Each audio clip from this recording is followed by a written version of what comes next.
Thank you very much, Ashley. And we are joined today by Matt Bartol and Amanda Pulvermacher of Dodge County Emergency Preparedness. And we're going to talk about all kinds of things that we can do to keep ourselves safe. If you have a question or a comment for Matt or Amanda, you can go ahead and give us a call or a text at 920-887-8585 or call the studio line at 885-4446. And welcome to Community Comments. Thanks for having us again. Feels like it's been a while. It has. A few months. Okay, well, this time of year, and I know you deal with a lot of different kinds of emergencies, but here in the fall, we seem to get a little bit of a reprieve between tornado season and severe winter weather season. It's Dodge County. Don't jinx it. We're coming off a lull, so yes. Okay, fair enough. First of all, talk to us about the important role, I should say, that partnerships that you have with different agencies around Dodge County in helping you do your job and helping people when the worst happens. Yeah. So, as we discussed, we did have a little series of events this past spring and summer with the tornadoes and everything, and it really reinforced how important the partnerships we have are with outside agencies, not just within our own agencies and the county. So for one, Red Cross comes to mind, just an organization that just goes above and beyond. We are so very fortunate to have some awesome Red Cross reps for our region. We have one that lives here in Dodge County. She's not necessarily for our region, but she's always willing to lend a hand. She works in our emergency management region. And then Militia McFarland is actually our representative for our county, and she covers the whole southeast Wisconsin sector, including Milwaukee. So she's fairly busy, but just a wealth of knowledge, and I just can't say enough good things. And Amanda really, I'll let her speak to it, but kicking off, especially like the nights of the tornadoes and stuff with the Red Cross, it's phenomenal, and they have their stuff together. Mm-hmm. Yeah, Red Cross, Salvation Army, the National Weather Service, our school partners, all of them were huge assets to us. Our utility partners, so specifically I had an Alliant Energy rep that we've done training with. She kind of acted as a liaison for us for all of the utility companies during the tornadoes, so just having those partnerships ahead of time just made that whole event, and really honestly all of the events that we've had this summer, so much easier to handle. They were on, personal phone calls with them as the events are happening. You don't have to sit and dig through your phone to try and figure out what number do I call, how do I get a hold of these people. You have that relationship with them ahead of time, and they're calling you asking if they need help or this is what I have available, do you want me to send it? And it's one less thing that we have to think about when we're trying to respond and get everything, get a situational awareness of what's going on. It seems like the Red Cross especially is so on top of things that whenever there's some kind of emergency, they are right there. What kind of infrastructure do they have to respond? Do you contact them, or do they have their own means of finding out where the trouble is happening and what's needed? We'll usually contact them if we need them, and they come for a lot of different things, like structure fires. If we have a big apartment fire, the local fire departments can call on them to help shelter or make arrangements for victims of those incidents. But they go, and the people from our region too, these disaster reps, they go all around the country to hurricanes and stuff. So this is what they do. They're really good at it. They practice it. Audrey, who lives in our county, but she's our EM region. So there's a whole different sob story there with how the regions are set up in the state. But she was out at the Palisades fire. She was in Los Angeles last year helping run family assistance centers out there and stuff. So they have really good experience and meaningful experience, and it helps us tremendously. Mm-hmm. Right. Your partnerships with healthcare coalitions is important too, I understand. Yep. So we're I call it the Healthcare Coalition Revival for Dodge County. We kind of had one, and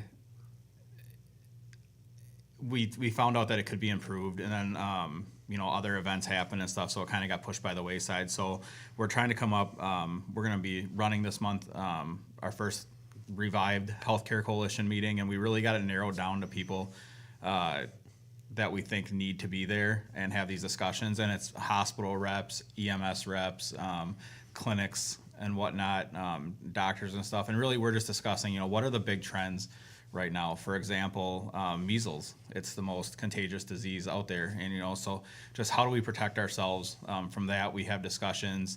What are we doing to prepare in case it does come to Dodge County? Knocking on wood. I've already jinxed us once today.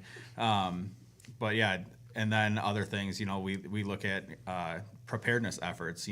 What kind of exercises can we do as a group? What kind of training can we put together? And how do we just continually prepare for the next incident, but in hopes that something never happens? When did things start to revamp with the healthcare coalition relationships? Probably within the last 6 months. We made it a priority with our public health officer, Roman. We really determined that we wanted to get this set back up. And, little things happen here and there, and it kind of pushes it off. But it was always the intent that we did it the right way this time. We learned from, I don't want to say past mistakes, but what went well, what didn't work well, and just really make the whole focus of it intentional so that everyone that attends is getting something out of it. Right, and you make a good point too with the need of the healthcare. When we think of emergency preparedness on the county level, we think of severe weather, we think of fires, but you mentioned, the measles may very well be a possibility of something we may have to deal with down the line. It's happening north of us a ways, and that's the way infectious diseases work; they spread. Right, and it's not a matter of when or if. It's more of a matter of when. It's just the way the world works. And you have things, thankfully it's just kind of down in Jefferson County, but avian influenza, that's a hot topic right now. So there's always something to look at, and we always we think we got one thing nailed down and then another one pops up. So just the healthcare coalitions especially, though, we can kind of bounce ideas off each other and see what everyone's doing to prepare, so when it does come time to work together, we know that we're all on the same page. Very good. We're going to take a break here, but we're going to be right back. You're listening to Community Comment on 95.3 WBEV, powered by Daily Dodge. To help those who want to be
Thank you very much, Ashley. We are talking about emergency preparedness with Dodge County Emergency Preparedness Professionals Matt Bartol and Amanda Pulvermacher.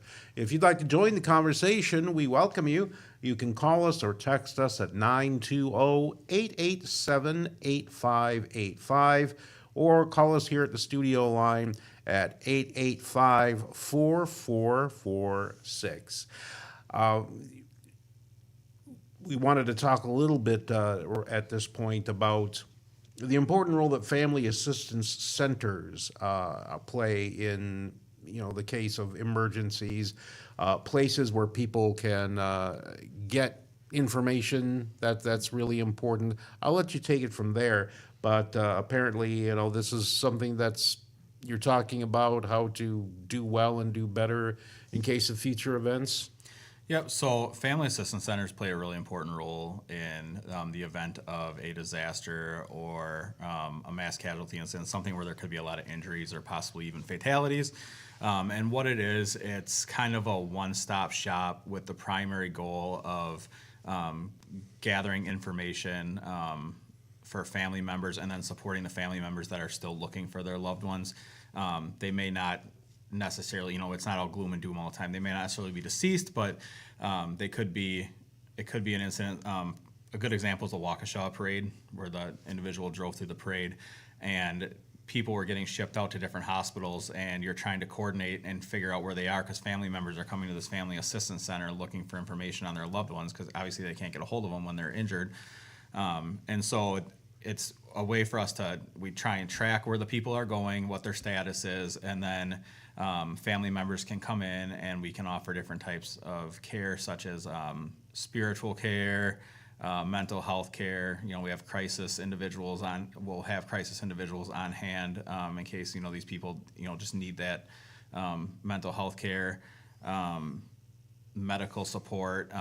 For example, if we had like an apartment fire or something, we have public health nurses where, somebody just lost everything. They need to get all their prescriptions reordered, so we can kind of fast track that using our public health nurses and some of the other staff in the county to go ahead and get a hold of providers so we can expedite getting all their supplies back so they're not going for a long duration without supplies that are essential to their health and wellness. Yeah. Touched it all. Yep. Okay, very good. What kind of scale are we talking about? I mean, we think of Dodge County as small and tight knit. Is there a need to prepare for perhaps a situation where dozens or maybe even more people could be people would want information about them, or are we just talking about smaller numbers? It's scalable. I mean, we prepare for everything from the small to the worst case scenario for everything. And this is Dodge County. You just don't know what's going to happen here. I mean, I hate to say it. I mean, we're just kind of like the little eye of a hurricane in Wisconsin for some reason. The weather gods don't like us and whatnot. But really, it's scalable, and so we can bring in as much as we need to, especially using those community partnerships that we talked about earlier, or we can make it as little and as pointed as possible, just to get people in and out, get them some services that they need, and shut it down right away. So yeah, how do you gather that information? Let's say there's a situation where people in one kind of contained area are then suddenly sent to a number of different healthcare facilities, hospitals. How do you get the information that the people coming want to know?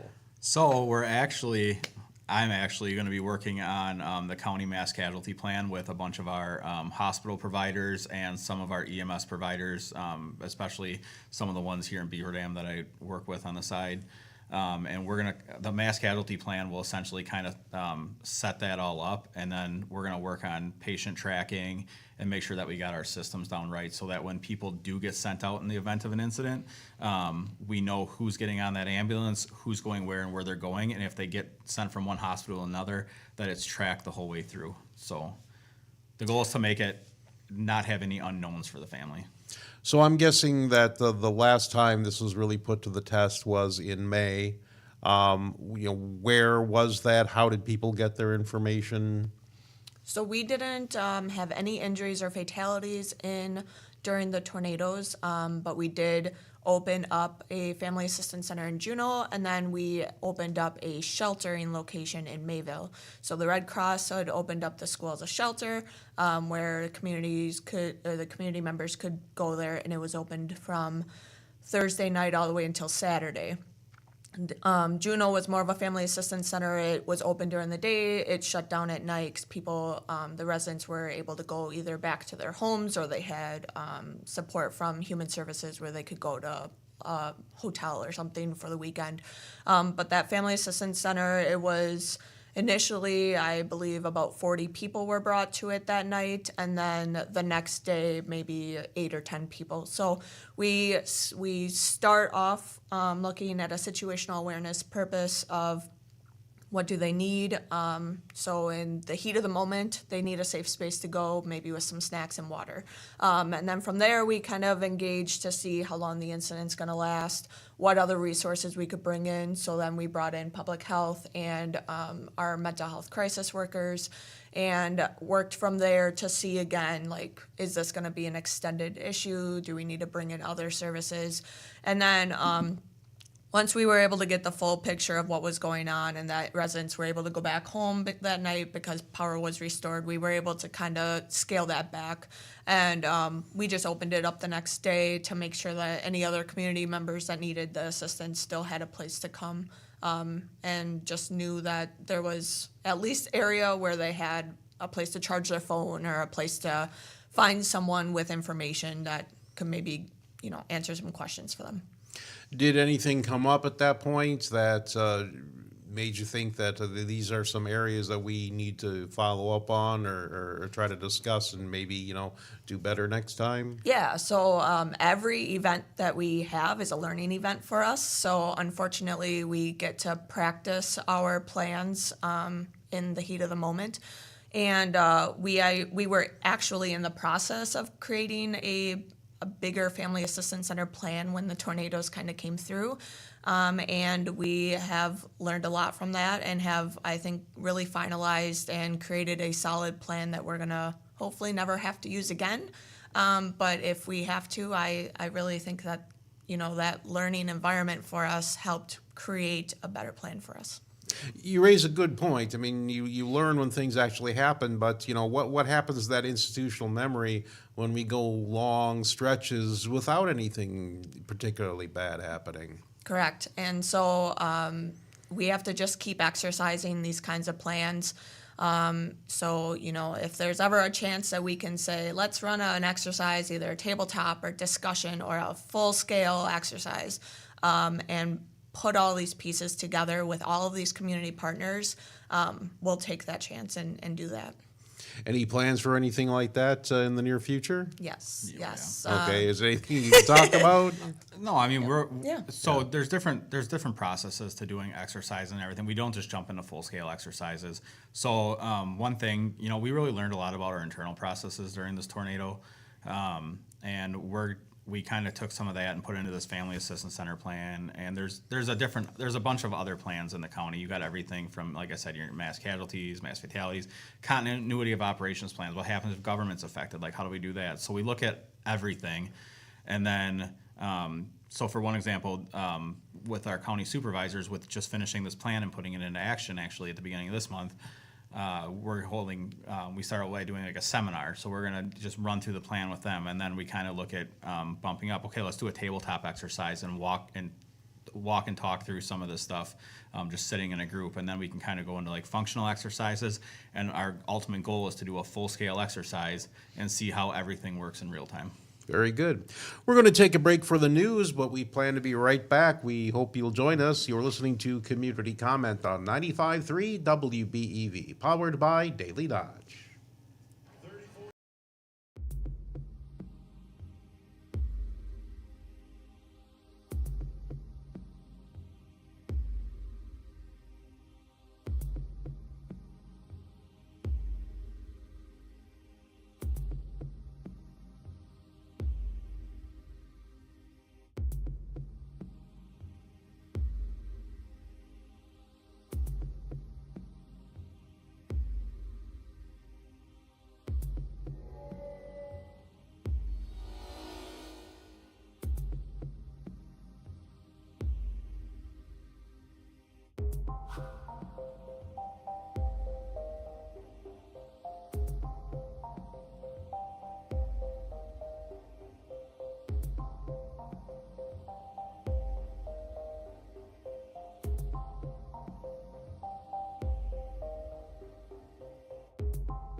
Thank you, Ashley. We're talking about, emergency preparedness in Dodge County with Matt Bartol and Amanda Pulvermacher.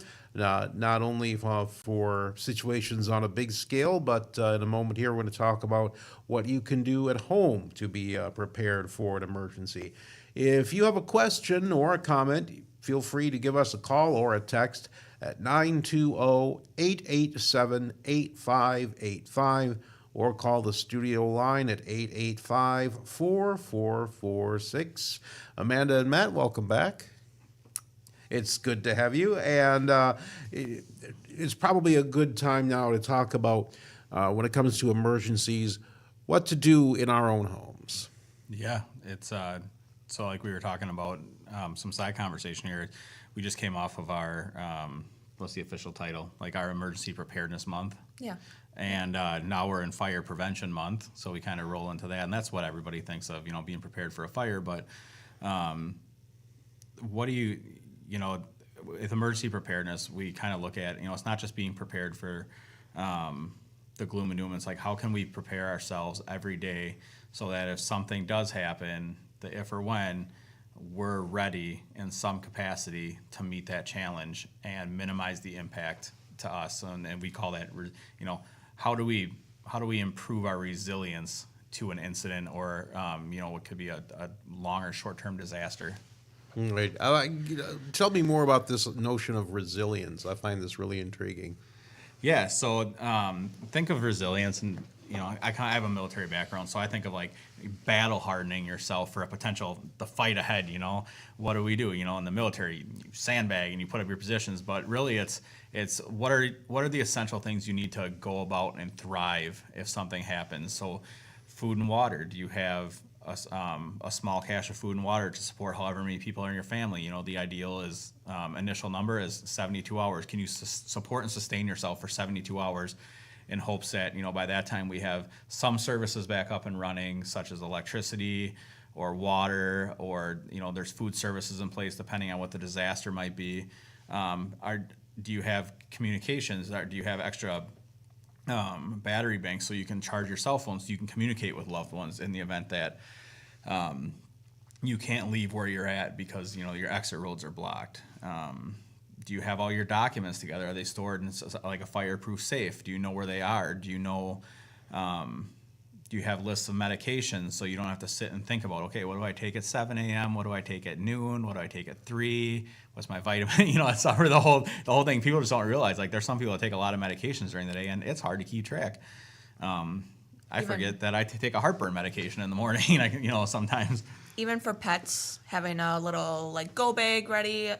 So if you have to pack up and leave quickly for storms, or if you have to evacuate your area abruptly for any reason, making sure you have collars and leashes, maybe some food for them, any carriers easily available that you could grab them and go. And even for kids, if you have a little bag with some spare clothes or diapers, whatever they may need just for a short-term evacuation or a long-term evacuation, having those kinds of things ready and available can, make it a lot easier and build that resiliency, as we say, so bounce back from that disaster or event. If you had to guess, on a percentage basis, how many households really are ready for a worst case scenario should something happen? My guess, and this is probably going to seem gloom and doom for a lot of people, but I'd probably say under 10%. Mm-hmm. Yeah, I think it's hard to always have that stuff ready to go. But even just small little things, having a blanket in your car, that can be an additional preparedness step you can take for in the winter if you were to get stranded, or having salt or sand or something in case you get put into the ditch, right? So little steps. We kind of had that side conversation that having 72 hours of water for 5 people in your family seems like a lot of water you're going to have to store, right? That's a little bit out of hand, but it doesn't have to be everything at once. It can be small steps for preparedness. And I know the economy kind of sucks and everyone's everything's expensive, but small little things, having an extra flashlight by your bed if the power goes out, or having, that cat carrier next to the door Yeah. instead of having it tucked away in a closet. Something easily accessible, something just to make your life a little bit easier. And there's so much gloom and doom too. I think people just become numb to what's going on around them. Especially, there's always something in the news. So it's you hear it, and like, oh, it's happened somewhere else. It's not going to happen to me. And someday it's going to happen. Look, we just had 6 tornadoes in our county. Well, 8 if you count the other 2 that came down later. But still, I mean, Yeah, these are good points that you raise, and I don't think it occurs to people, what would they do, when they turn on the faucet and nothing comes out, or if, the battery on your cell phone is, next to nothing and you have no way to recharge it. Yep. And at a preparedness level for the county, we have to prepare to help provide services to a wide variety of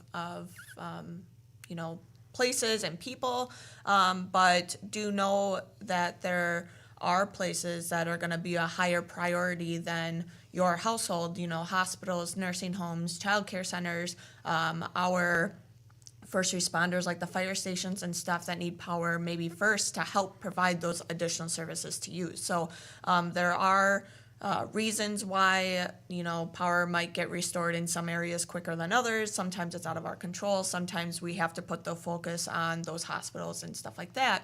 But we can provide the tools to help you. If you have questions on preparedness planning, we can definitely, we have flyers, brochures, we can share knowledge. So don't feel afraid to reach out to us. Definitely help with that.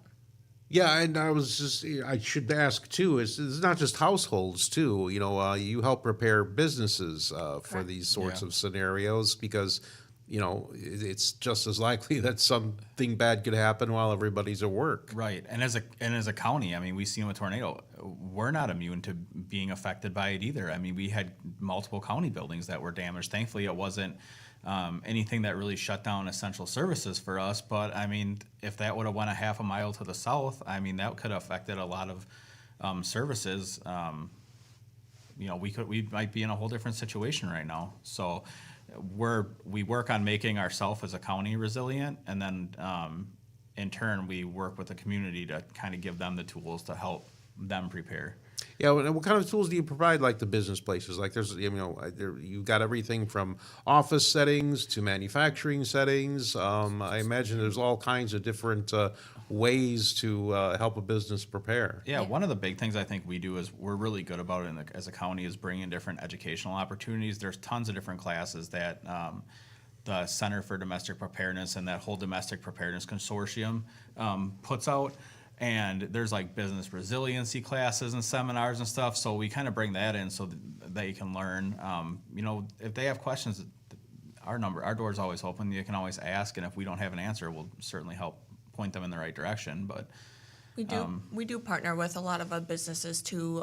We can go in and help do active threat presentations and discuss safety within the workplace. We can help review plans to see if there's any gaps in their planning process. We can help run drills with them. We really help promote running drills. So, I mean, even within our own county buildings, we do those as well. So we are available to help with that stuff. Very good. We're talking about preparing for emergencies with Dodge County Emergency Preparedness and Amanda Pulvermacher and Matt Bartol. We're going to take one more break, then be right back. You're listening to Community Comment on 95.3 WBEV, powered by Daily Dodge.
Thank you, Ashley. We just have a few more minutes with Matt Bartol and Amanda Pulvermacher of Dodge County Emergency Preparedness.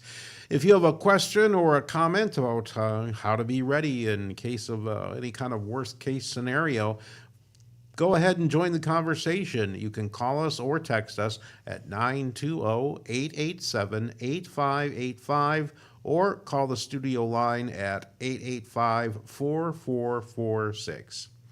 And a big part of helping people prepare for emergencies is letting them know when one is happening. And that is changing all the time. How we stay in touch with each other seems to be changing so rapidly, and Dodge County Emergency Preparedness is keeping up with the times. Yeah, technology is our friend. We embrace it. It's just the way the world works. So, there's a bunch of different technologies out there, and there's a few different things that people can use. They can sign up for, or they can have on hand to help stay aware. For example, NOAA weather radios; those are still a pretty prominent thing. Battery operator, you can get the hand crank ones.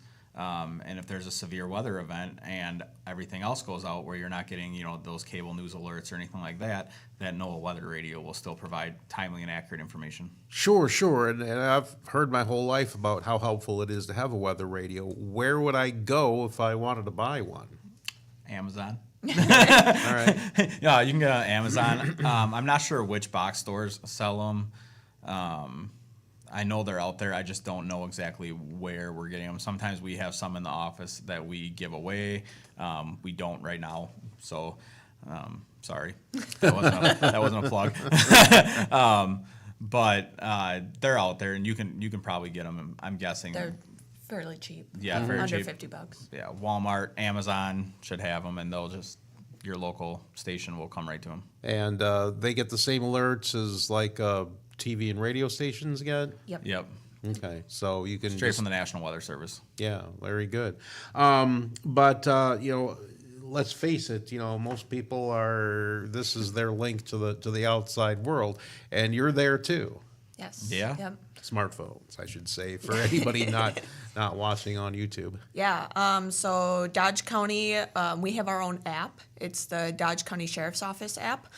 You can download that, and you can get those weather alerts from there. You can get updates every time they post on their Facebook page. You can get emergency alerts through them. On that app, there's also a link to Smart 911, which is an app that is free to use. You can create a profile for you and your household, and any kind of information in there that you want to house. That information, when you call 911, will follow you to a Smart 911 capable dispatch center, and all that information is there for dispatch. So it can have your home and work addresses. It can have all of the names of your household members, pet information, any kind of medical emergency, like if you're diabetic or something and you call 911 and you're not able to communicate with someone, but it might be listed in there.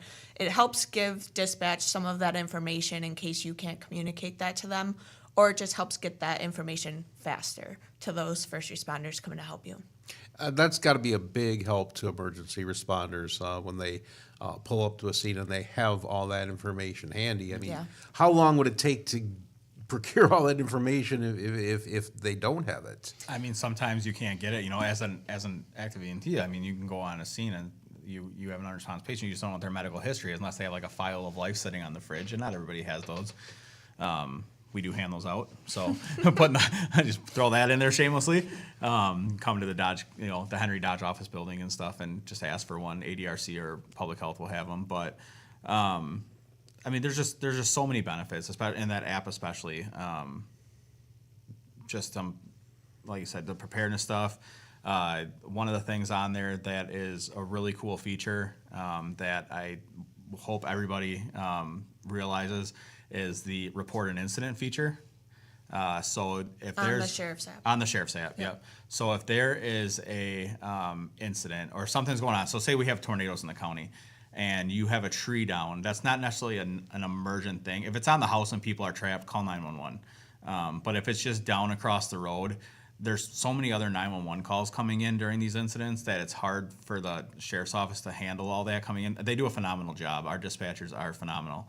But it's just, in order to make their lives easier, you can hit that report an incident, fill out all the information. There's places for contact, what it is, the location, and it'll send it. And the dispatchers will get it right away, but they can look at it and be like, okay, this isn't a high priority based on everything else that's coming in right now. We're not going to tie up phone lines with this or anything, or take officers or responders away from another serious incident going on.